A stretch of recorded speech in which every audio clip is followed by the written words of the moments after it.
भागवत असते, अनेक जणांना रोजगाराची निर्मिती करून देत असते, अनेकांची उदरनिर्वाहासाठी मदत करत असते.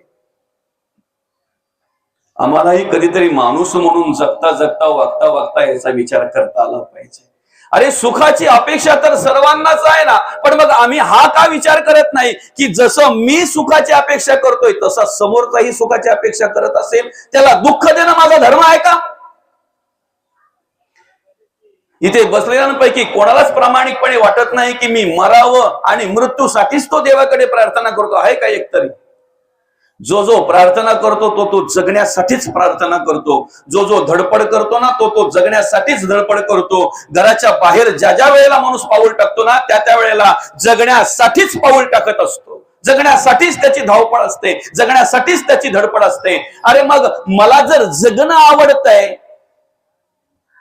तर कोणाचा जीव घेणं हा माझा धर्म आहे का? कोण्या प्राण्या पक्षाचा जीव घेणं, कोणा प्राण्या पक्षाचा जीवाचा विचार न करणं हा माझा धर्म आहे का? एवढं जरी ज्याला कळलं ना तरी माणसात आला असं म्हणायला हरकत नाही. एवढं कळलं तरी माणसात आला असं म्हणायला हरकत नाही, बरं का? आणि तेवढं परिवर्तन व्हावं म्हणून तर माऊली ज्ञानोबा म्हणतात, जे खडांची व्यंकटी सांडो.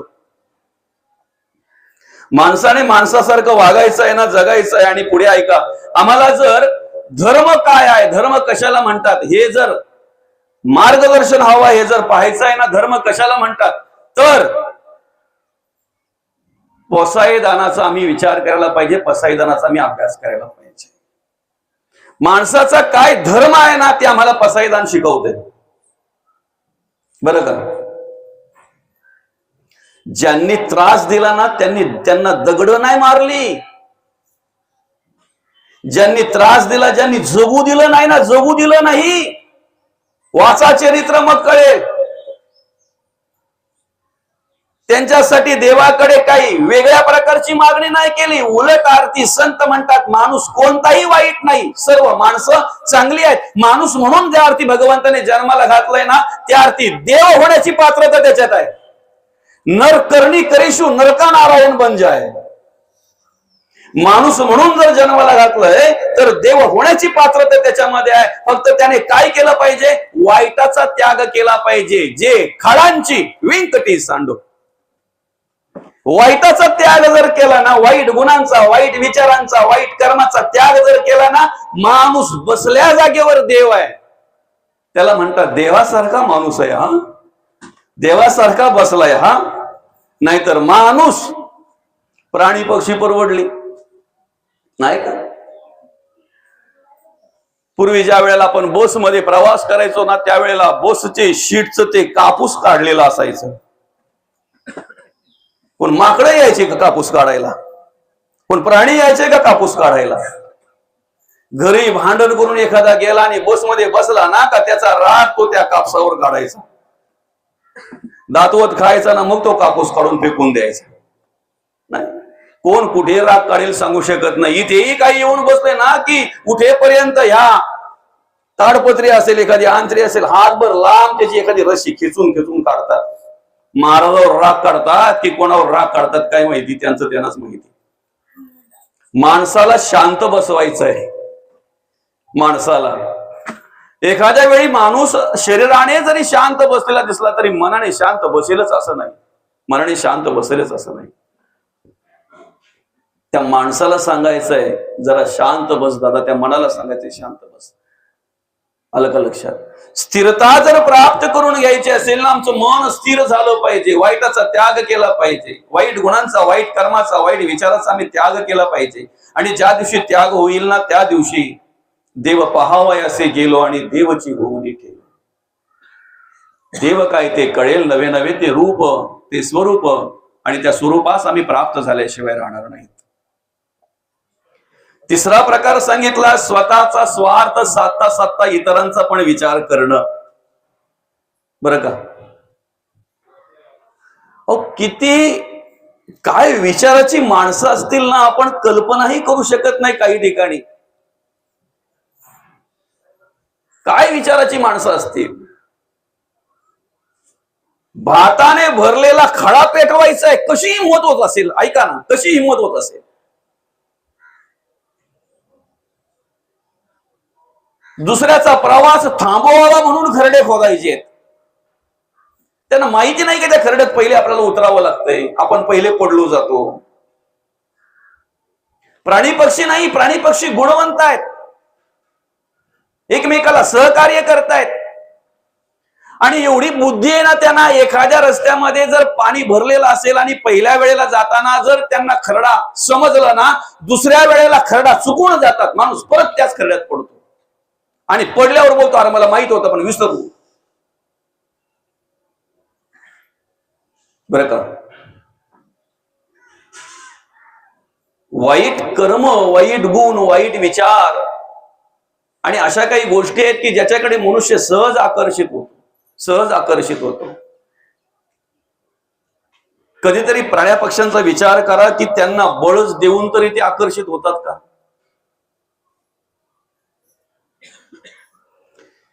एका मालकाला असं वाटलं की आपण अख्खा दिवस नांगर नुसता हातामध्ये खुटा धरलाय तर एवढा थकलोय. ज्यांनी नांगर ओढला ते बैल किती थकले असतील. ऐकताय ना? विचार चांगला आहे त्याचा, इथपर्यंत विचार करणं चांगलाच आहे ना, की मी जर नुसता हातात खुटा धरलाय तर एवढा थकलोय, ज्यांनी नांगर ओढलाय ते बैल किती थकले असतील. इथपर्यंत विचार चांगला आहे. पण नंतर काय करतो माहितीये का तो विचार? मी जर थकवा उतरायला अर्धी पावशेर घेतो, बैलांच्या खाण्यामध्ये टाकून तर बघू एक दिवशी. प्रयोग करून बघा. बैल ढुंकून बघत नाहीत, वास घेतील आणि बाजूला सरतील. ज्याला बैल ढुंकून बघत नाही, ज्याला बैल स्पर्श करत नाहीत, ती वस्तू जर माणूस आवडीने घेत असेल तर का म्हणू नये संतांनी पशु पक्षी गुणवंत? का म्हणू नये संतांनी पशु पक्षी गुणवंत? आणि ज्यांच्या उत्तर कार्यांच्या निमित्तानं आपण या ठिकाणी प्रवचन सेवा आयोजित केलेली आहे ना, आपल्या या देसले परिवाराचे आईसाहेब कैलासवासी यमुनाबाई बबन देसले, ह्या माणसांचा आपण आदर्श घ्यायला हरकत नाही. जगता वागताना अनेक संकट आली, अनेक प्रसंग आले, अनेक दुःख सहन करावं लागलं, पण मरेपर्यंत जगली ही माणसं. 2004 साली बाबा गेले, 2013 साली आई पडल्या, अपंगत्व आलं आईंना, 2020 साली आमचे संतोष काका गेले. आधीमध्ये अनेक प्रसंग आले असतील, अनेक संकट आले असतील.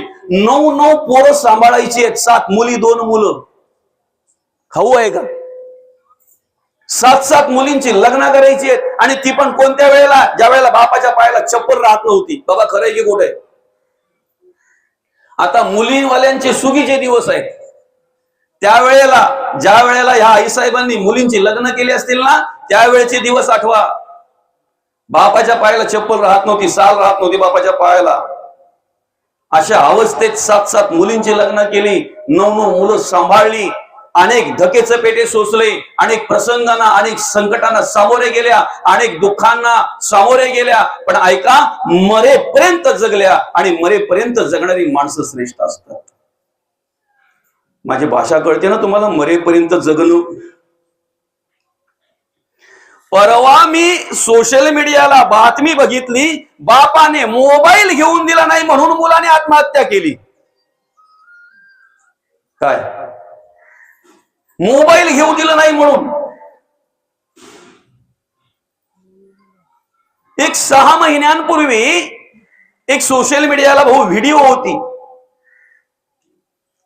आई भाजी निवडती, मुलगा बाजूला बसलेला आहे, काहीतरी 5-6 वर्षाचा मुलगा असेल, 6-7 वर्षाचा जास्तीत जास्त. तो मुलगा मोबाईल मध्ये रील्स पाहतोय. आता बराच वेळ झाल्यानंतर त्या आईला का वाटू नये की मुलाने अभ्यास करावं? आणि खर्च काय कमी आहे का? आपण लय मजा केली आणि तुम्हाला खरं सांगतो, खरा जीवनाचा आनंद जर घेतला असेल तर आपल्या पिढीपर्यंत बरं का, जीवनाचा आनंद घेतला आपण. शाळेत गेलो पहिले असा हात करायला लावायचा ना, मग खांद्याला हात लावत असेल तर ठीक आहे तू ये. काय इथं वजा असं मुलं नाही त्या पोराला, आजी आजोबाना आई बाबा घेऊन जातात वजा दप्तराचा.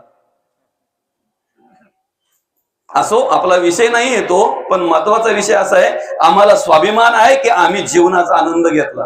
गोठ्या खेळलेली माणसं बरीच इथं आहेत, बोवरे खेळलेली माणसं बरीच इथं आहेत, पत्तरवर पैसे खेळलेली बरीच माणसं इथे आहेत नाही, आणि आंबे पाडता पाडता डोकी फुटलेली पण माणसं बरीच इथं असतील. एक वेगळा आनंद होता. काय म्हणजे आज ह्यांना काही माहित नाही, हे खेळतात नाही मोबाईल मध्ये आणि हँग झाल्यात पोरं. आता बाप बाजूला येऊन बसलाय, माहित नाही बाबा अर्धा तास झाला ते एवढा मोबाईल मध्ये गेलाय ते. बघा काय करायचं ते आपलं आपण ठरवा. पूर्वी आम्ही जेवलो नाहीत ना, आई 4 फटके मारायचे. खरंय की गोट आहे? खरंय की गोट आहे? आता जर मुलगा जेवला नाही तर त्याला एकीकडे काय दिलं जाते, बाबा तुला तुझ्या हातात मोबाईल घे, मोबाईल बघता बघता जेव. ते पाहते रील्स आणि जेवते. तुम्ही अन्न ग्रहण करताना जे खाताय ते तुमच्या बुद्धी त्याप्रमाणे तुमची बुद्धी निर्माण होते. मौली खरंय की खोट आहे? समजतंय ना? आणि आम्ही राजांना विनंती करतो, राजे तुम्ही पुन्हा जन्माला या. येतील? हे माय माऊलींच्याच हातातला रिमोट सुट नाही, कसे येतील? मुलांवर काय संस्कार करावेत, मुलांना कशा पद्धतीने वागवावं घडवावं, नाही का? अभ्यासापुरतं ठीक आहे. त्या माय माऊलीला वाटलं की बराच वेळ झाला हा मुलगा इथे रील्स पाहतोय, तिने त्याच्या एक मारली, मोबाईल घेतला, हिसकून घेतला हातातून मोबाईल आणि मोबाईल बाजूला ठेवला बंद करून, आणि भाजी निवडण्यामध्ये गुंग झाली. ऐका, तो मुलगा तिथून उठला, आतमध्ये गेला, आतून चेंडू खेळायची फळी बॅट लाकडी आणली आणि दोन्ही हातामध्ये त्या आईच्या डोक्यात मागच्या बाजून टाकली. ऐका, आई जागेवर मेली गेली, गतप्राण झाली आई. आता त्यांच्या घरात सीसीटीव्ही कॅमेरा होता म्हणून त्या कॅमेऱ्यामध्ये ते शूटिंग, ती जे काही होती व्हिडिओ होती कॅच झाली, अन्यथा कोणीही विश्वास ठेवला नसता की त्या मुलाने आईला मारली. ठेवला असता का? किती वर्षाचा? 6-7 वर्षाचा पण मुलगा नसेल, 7-7 वर्षाचा पण मुलगा नसेल.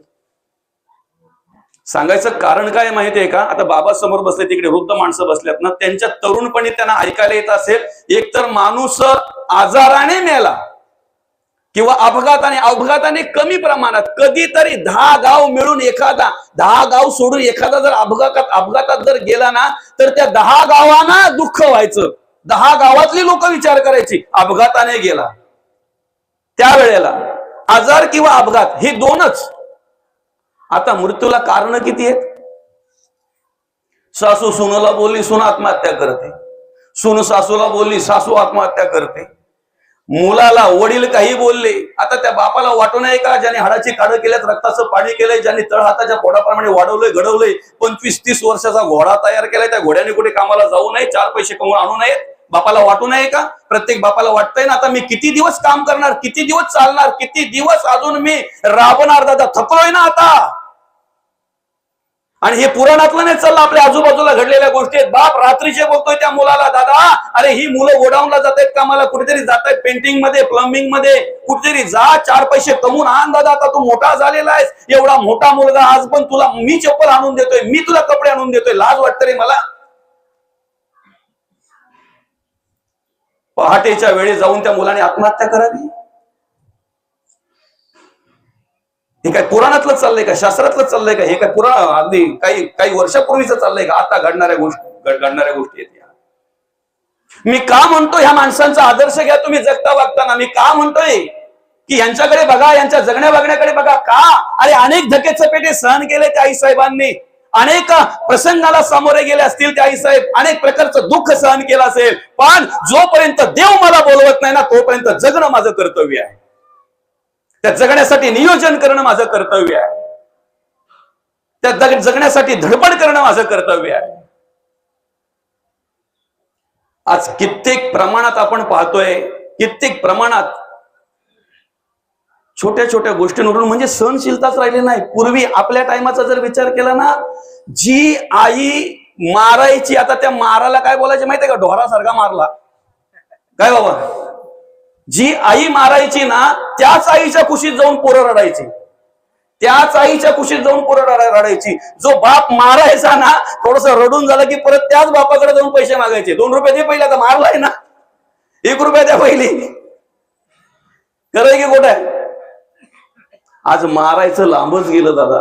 बापाचा शब्द सहन करत नाहीत मुली काय आणि मुलं काय, आईचा शब्द सहन करत नाहीत. 3-3, 4-4 महिने आईशी न बोलणाऱ्या मुली तुम्हाला दाखवतोय. 3-3, 4-4 महिने बापाशी न बोलणारे, बापाचं नाव न घेणारी मुलं तुम्हाला दाखवतोय. काय जगणं वागणं आहे आमचं. हे प्रवचन कशासाठी? टाइमपास म्हणून आहे का? परिवर्तन घडावं म्हणून आहे. आणि परिवर्तन घडत असेल तर ऐकावं ना.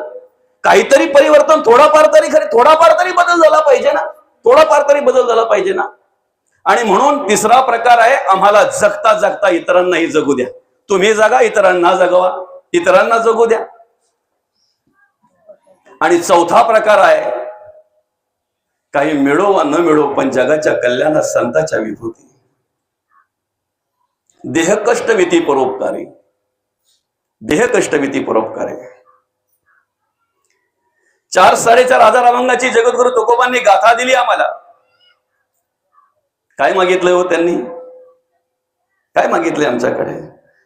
वयाच्या अवघ्या 16व्या वर्षी माऊलींनी ज्ञानेश्वरी हा ग्रंथ दिला, भावार्थ दीपिका ज्ञानेश्वरी ग्रंथ आम्हाला दिला. ग्रंथ श्रेष्ठ ज्ञानदेवी एक तरी ओवी अनुभवा.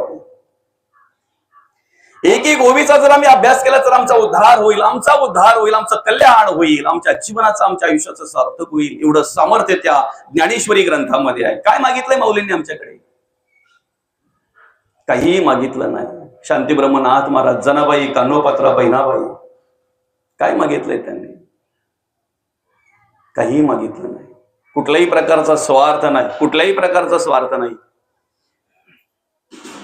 देवाची ये द्वारी उभा क्षण भरी, तेणे मुक्ती चारही साधियल्या. हरिमुखे म्हणा, हरिमुखे म्हणा, पुण्याची गणना कोण करी. सलोकता, समीपता, स्वरूपता आणि सायुज्यता, चारही मुक्ती प्राप्त करून देण्याचा अधिकार भगवंताच्या नामस्मरणामध्ये आहे, देवाच्या नामामध्ये आहे. किती सामर्थ्य त्यांनी आम्हाला दिले बघा. आणि हे सगळं करत असताना खूप काही सहन केलंय त्यांनी माऊली, खूप काही सहन केलंय. ज्या मुलांना बापाचे कष्ट माहिती आहेत ना, ती मुलं कधीही वाईट मार्गाला जाणार नाहीत. म्हणून सगळ्यात मोठी चुकी आपण करतोय की आपले कष्ट आपल्या मुलांच्या निदर्शनात कधी आणून देत नाही. आणू द्या. आमचं नेमकं होतंय काय माऊली माहितीये का? वडील, आई आणि मुलं एकत्र बसायची वेळ फक्त संध्याकाळची असते. संध्याकाळच्या जेवणाची वेळ ती पण फक्त. ऐकताय ना? कारण बाप बिचारा सकाळी 1.5-2 भाकरीची शिदोरी घेतली की घराच्या बाहेर पडतो, नाही का?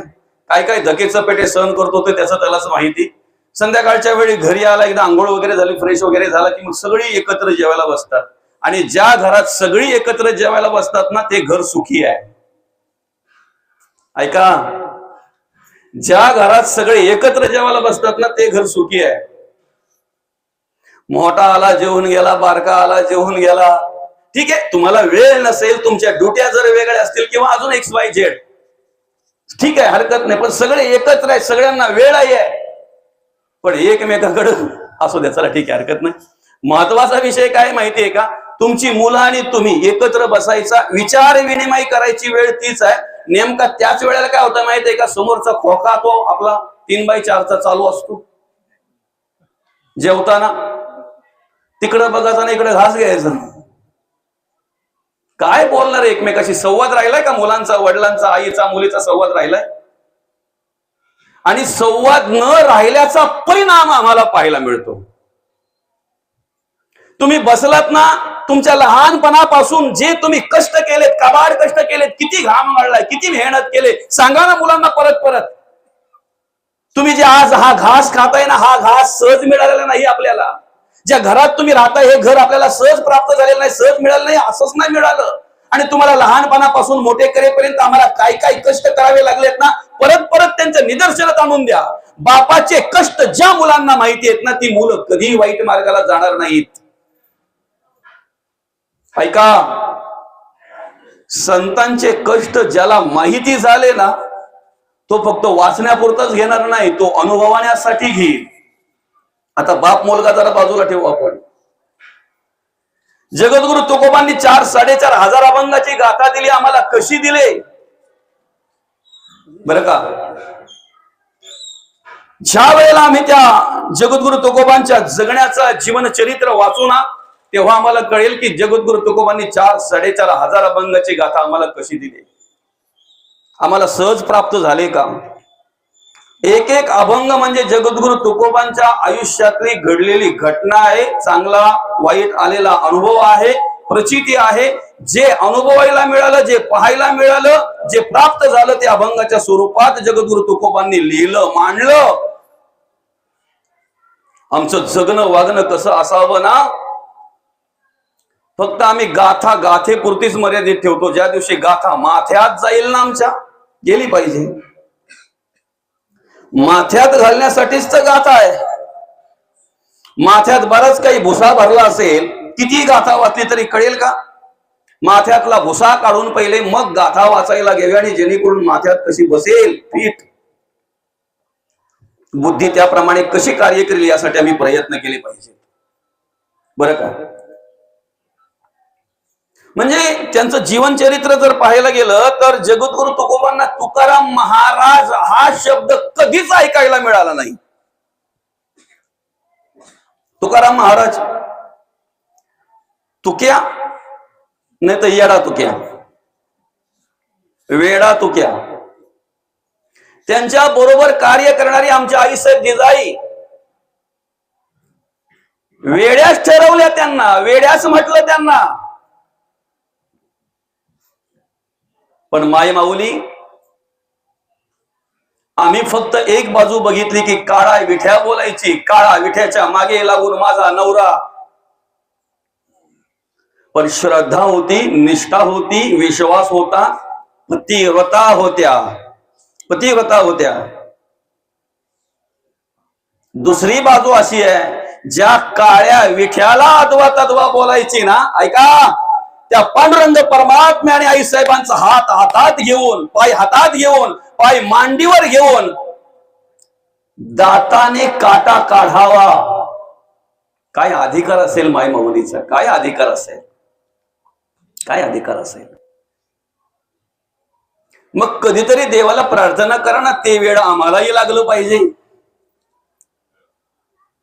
अरे, ज्या पांडुरंग परमात्म्याचं दर्शन घ्यायला आम्ही उत्सुक झालेलो आहोत, चरण स्पर्श आणि चरण दर्शन घ्यायला आम्ही उत्सुक झालेलो आहोत, ज्या पांडुरंग परमात्म्याला डोळे भरून पाहण्यासाठी आम्ही वेहळ्यापासून ते पंढरपुरापर्यंत जातो. कधीतरी त्या पांडुरंग परमात्म्याला प्रार्थना करता आली पाहिजे ना की ते वेळ आम्हाला लागू द्यात. कमीत कमी देवा, त्या निमित्तानं तुमचं दर्शन तरी आम्हाला होईल ना, दर्शन तरी होईल ना देवा. तुकोबांना लागलेलं वेळ ज्या दिवशी आम्हाला लागेल त्या दिवशी आमच्या जीवनाचं सार्थक होईल. फक्त ते लागलं पाहिजे आणि ते लागावं म्हणून हा प्रयत्न चालू आहे. जगाच्या कल्याणा संतांच्या विभूती, देह कष्टविती परोपकारे. संतांनी जे कार्य केलं ते कार्य बघा कसं आहे. काही मागितलं नाही. 22 वर्ष कार्य केलं माऊली ज्ञानोबांनी. 16 वर्षे ज्ञानेश्वरी सारखा ग्रंथ दिला, अमृतानुभव चांगदेव 65 हरिपाठ ग्रंथ दिला आम्हाला. बरं का? ईश्वरी ज्ञान प्राप्त होईल अशा प्रकारे मार्गदर्शन केलं माऊली ज्ञानोबांनी आम्हाला. विश्वात्मक देवाकडे ज्या वेळेला मागायची वेळ आली ना, त्यावेळेला स्वतःसाठी काही मागितलं नाही. किंबहुना तुमचे केले धर्म कीर्तन सिद्धीस नेले, आता माझे जीव उरले पायी पड. आता विश्वात्मके देवे. विश्वासाठी विश्वात्मक देवाकडे केलेली विश्व प्रार्थना म्हणजेच पसवायदान. सत्कर्माकडे रती वाढली पाहिजे, खळांची व्यंकटी सांडली पाहिजे. भूता परस्परे जडो मैत्र जीवांचे. विश्व स्वधर्म सूर्य पाहिला पाहिजे.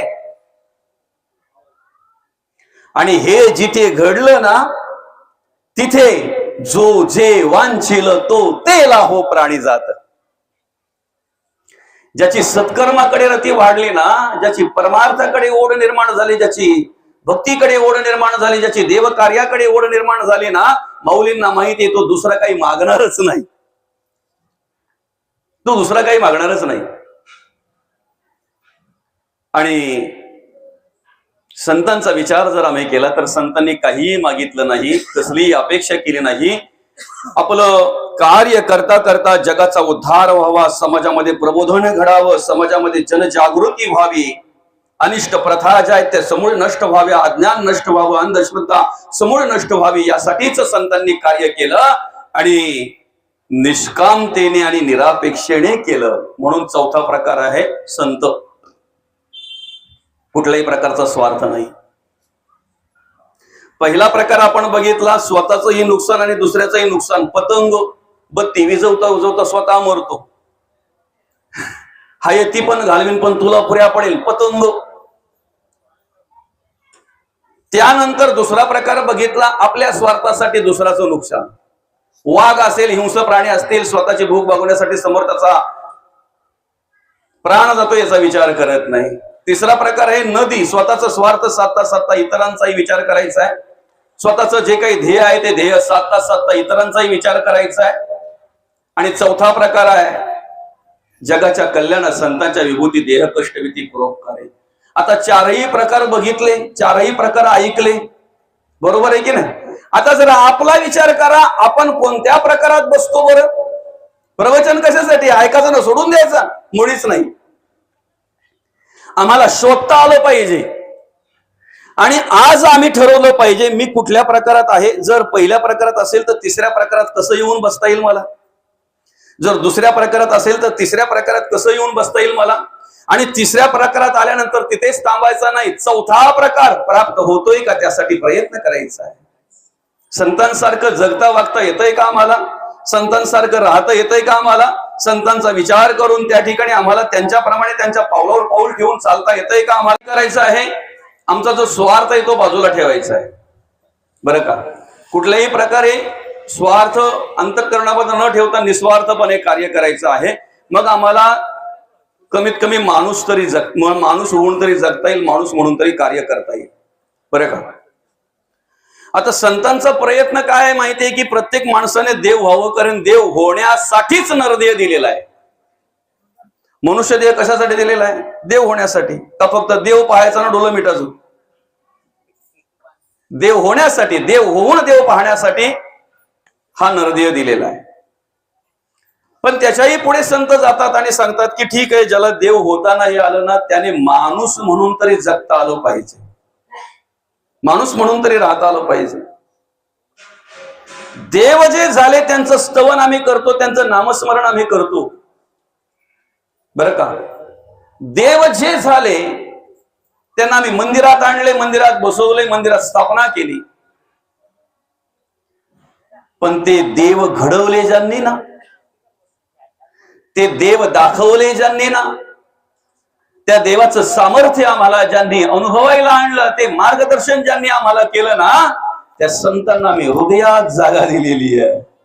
हृदयस्थानी आहेत ते, हृदयस्थानी आहेत. माणूस म्हणून जरी आम्हाला जगता आलं ना तरी कुठेतरी जागा मिळवता येईल, बरं का, कुठेतरी जागा मिळवता येईल.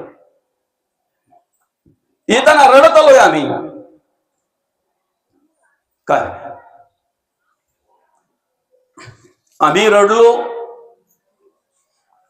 कबीरा जब हम पैदा हुए जग हसे हम रोए, ऐसी करणी करते चलो. शेवटी काय झालं पाहिजे? हम हसे जग रोए. आम्ही येताना रडत आलोय, जाताना ह्या जगाचा हसत निरोप घ्यायचाय, आम्हाला हसत निरोप घ्यायचाय. हम हसे जग रोए. पण ज्याला माहिती होईल ना, कमीत कमी त्याच्या डोळ्याला 2 अश्रू तरी आले पाहिजेत की अरे असं नको व्हायला होतं.